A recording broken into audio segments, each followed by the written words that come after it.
Sobat Hima TV dan Sobat Hima yang ada di virtual, saat ini masih kita ikuti terus kajian dan juga apresiasi tentang gelombang cinta dengan judul Mencari Alasan bagian 2 dan masih disiarkan langsung dari Kompleks Pendidikan Pondok Pesantren Jarang Pinggan yang saat ini juga tengah menerima peserta didik baru untuk tingkat MTS, MA dan SMK tahun pelajaran 2021-2022 dan bisa daftar secara online di pesantrenjarampinggan.ponpes.id/daftar dan penjelasannya bisa dilihat dalam running tag. Baik, kita kembali ke virtual dan saat ini saya akan coba ketemu dengan Mas Nanang Ruhyat. Mas Nanang Ruhyat mana ini? Ya. Assalamualaikum Mas Nanang. Kira-kira muncul belum suaranya ini? Waalaikumsalam. Alhamdulillah muncul suaranya. Silakan Mas Nanang. Ya. Dari Subang ke Subang.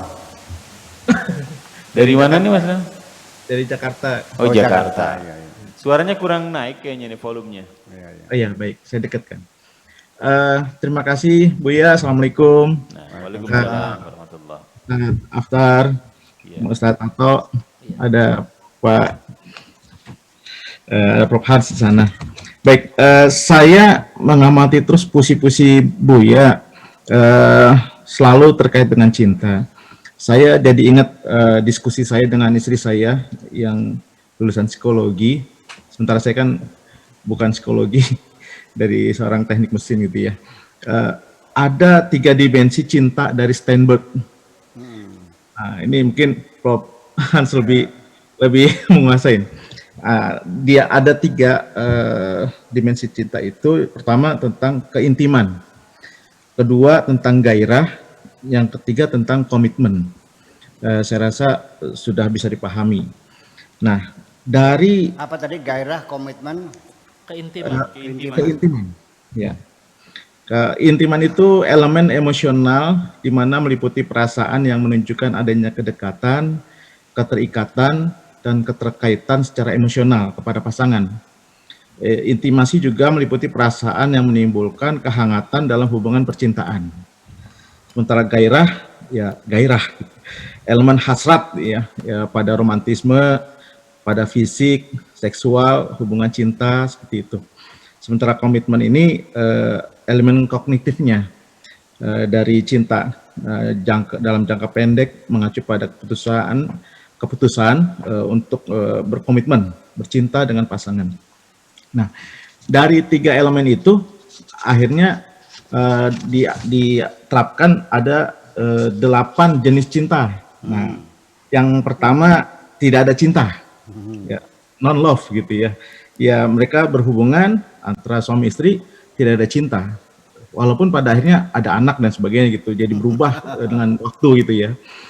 Kemudian yang kedua hanya suka, ya di situ ada hanya intim saja, ada keintiman, tapi tidak ada gairah, tidak ada komitmen.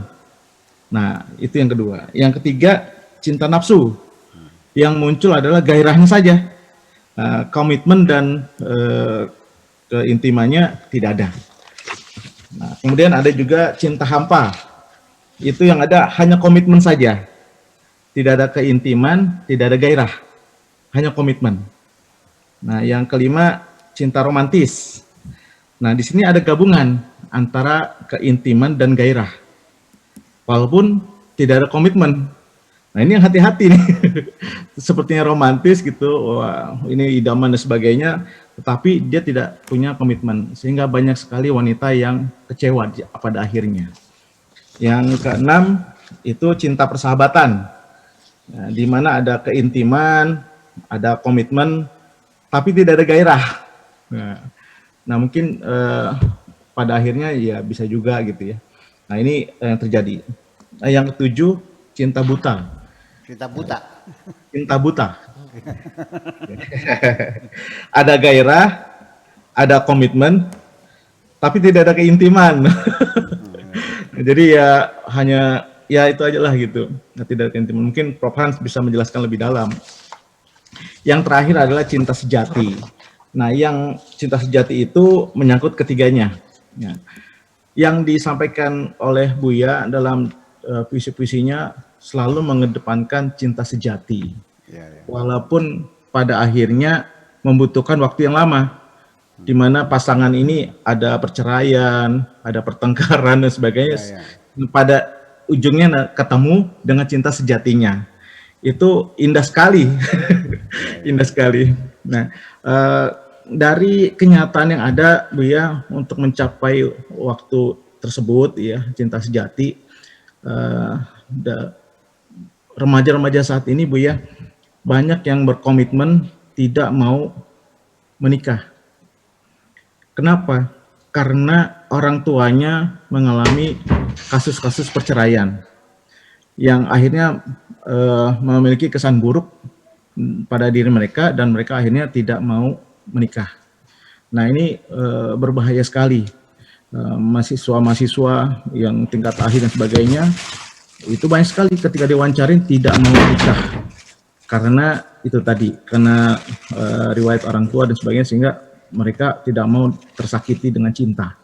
Nah, bagaimana nanti Anda akan menikah? Nggak tahu, ya. Sampai mereka nanti mendapatkan cinta sejati. Nah, tentang itu. Kemudian saya dari pengajian malam ini juga saya melihat tentang persahabatan, Bu ya.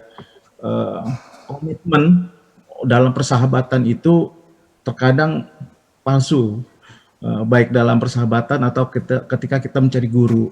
Karena biasanya orang itu ketika mau berteman itu ada maksud-maksud. Nah, ini yang saya mungkin mencari sahabat. Gitu. Susah sekali saat ini untuk mencari sahabat. Kalau menurut Buya, bagaimana sih mulanya persahabatan antara Nabi Muhammad SAW dengan Ahlul Rasyidin yang ada, kok bisa sampai seperti itu gitu. Nah, kami mengidamkan seperti itu. Bagaimana sih itu bisa terwujud di masa sekarang gitu, Bu ya. Mungkin itu dari saya, Bu ya. Terima kasih. Assalamualaikum warahmatullahi wabarakatuh. Waalaikumsalam warahmatullahi wabarakatuh. Terima kasih untuk Pak Nanang Ruhyat. Tiga elemen cinta tadi tentang intim, gairah, dan komitmen, dan kemudian diakhiri dengan bagaimana membangun sebuah persahabatan yang baik. Saya ingin sedikit ini, bahwa tidak selalu anak-anak muda sekarang tidak mau nikah itu karena trauma. Melihat orang tuanya yang broken home. Tapi memang ada satu gaya baru dalam kehidupan remaja sekarang ini yang memang tidak mau bertanggung jawab, memikul beban rumah tangga.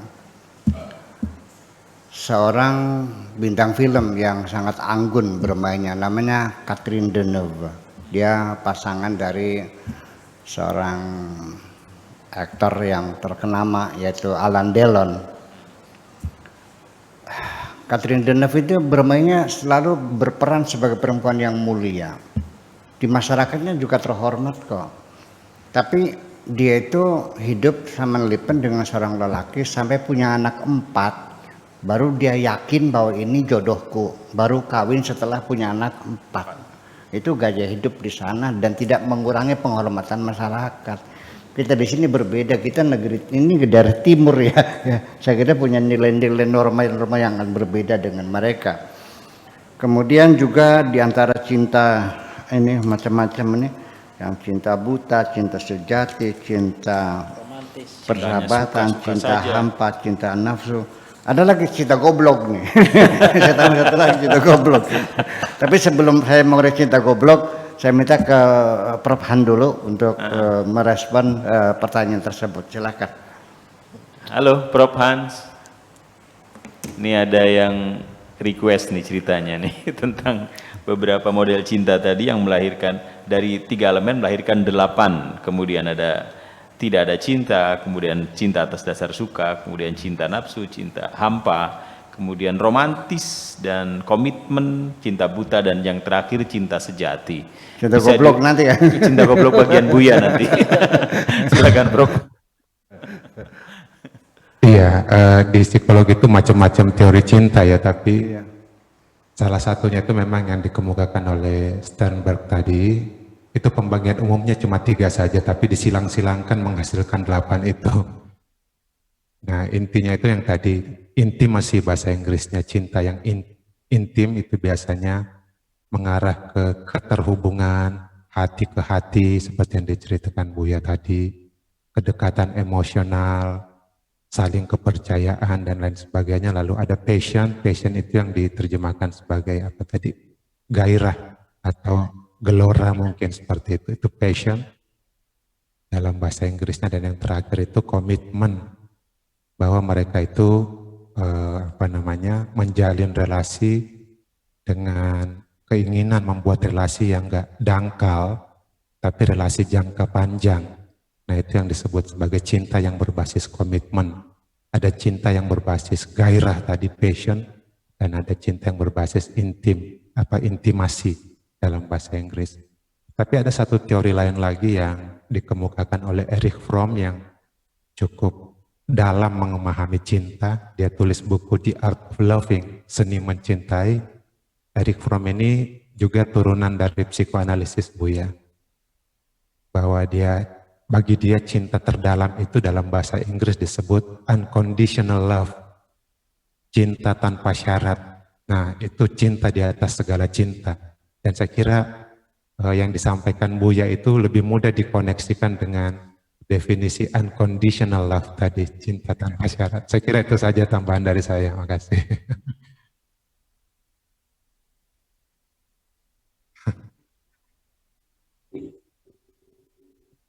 Kereta api Jatibarang. Oh, zaman dulu tapi kan itu. Masih sekarang itu biasanya itu mulai dibukanya itu setelah jam 10 sampai tengah malam ya, sampai subuh. Dengan tidak ada keintiman, kenal juga tidak. Langsung tawar menawar, how much? Mental 50.000. Tawar menawar, hanya menggelar tikar bodol ya di atas rel kereta api, ya terjadilah hubungan cinta, saling memuaskan. Setelah selesai, ketika ditanya, tahu gak siapa namanya? Siapa cewek itu namanya? Nggak tahu. Orang mana? Nggak tahu juga. Umurnya berapa? Ya nggak tahu juga. Bayangkan terjadi hubungan seksual dengan merasakan kenikmatan yang ya bisa kita pahami dengan tidak mengenal namanya siapa, dari mana sebagainya. Itu terjadi. Itulah namanya cinta goblok. Dan itu terjadi di mana-mana sekarang kan gitu. Ya, dengan segala resikonya ya kan gitu. Kemudian ketika tadinya disepakatinya 75.000, uangnya 100.000, kan kurang susuknya. Kata ceweknya, kembaliannya nggak ada, ya udah deh buat kamu aja semua, diikhlasin aja. Itu kan. Tetapi begini, ketika kita bicara masalah cinta dari sisi antropologi, ya dari mana keintiman itu akan terjadi suatu cinta? Ketika dalam hukum fikih Islam di negara-negara Timur Tengah, masuk kita sendiri, mana mungkin keintiman menjadi persyaratan bagi satu cinta yang berujung pada pernikahan. Sedangkan di dalam kitab fikih itu sendiri, itu seorang lelaki baru boleh melihat wajah dan telapak tangan saja, tidak lebih. Ketika si lelaki sudah mengasihkan DP, down payment, ada kepastian akan melamarnya, baru diperbolehkan melihat calon istrinya, pun terbatas hanya wajah dan telapak tangan. Ini kita kajian antropologi, dan ini terjadi 1400 tahun yang lalu sampai sekarang, dan itu terjadi pada masyarakat Islam yang pernah menjadi memimpin dunia, ya kan? Nah makanya, jadi kalau kita berbicara tentang komitmen, tentang keintiman, tentang apa lagi kegairahan. Saya mau cerita, ibu saya pulang dari pesantren. Begitu masuk ke rumah, di dalam ada seorang lelaki. Dia menjerit, ini ada siapa?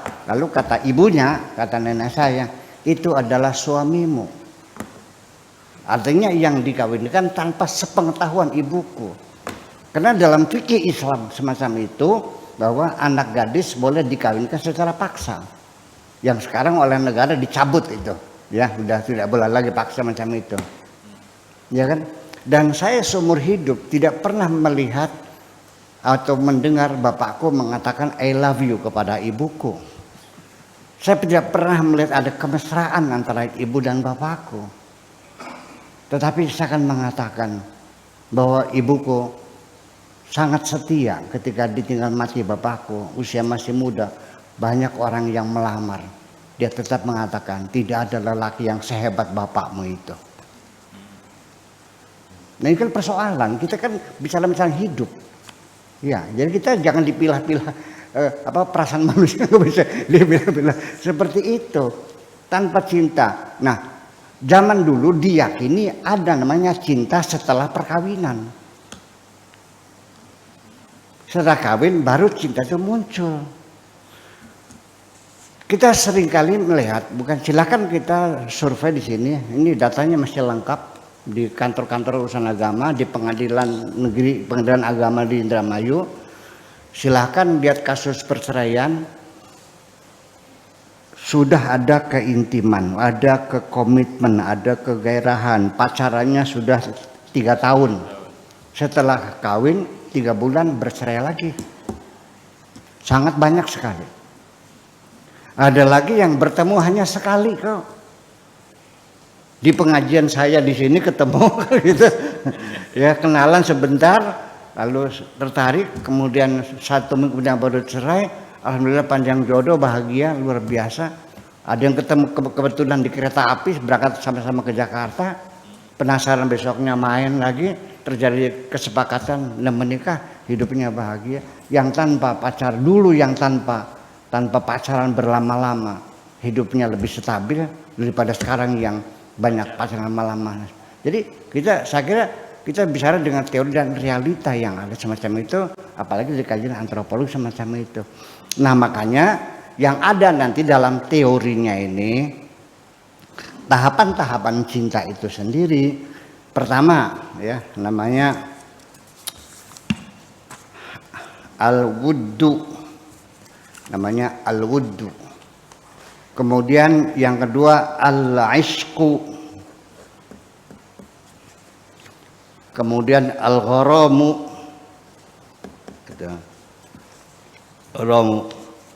Kemudian al-mawaddatu. Kalau kita baru hanya sekedar simpati, senang, kagum melihat kecantikannya, ya, itu namanya al-wuddu.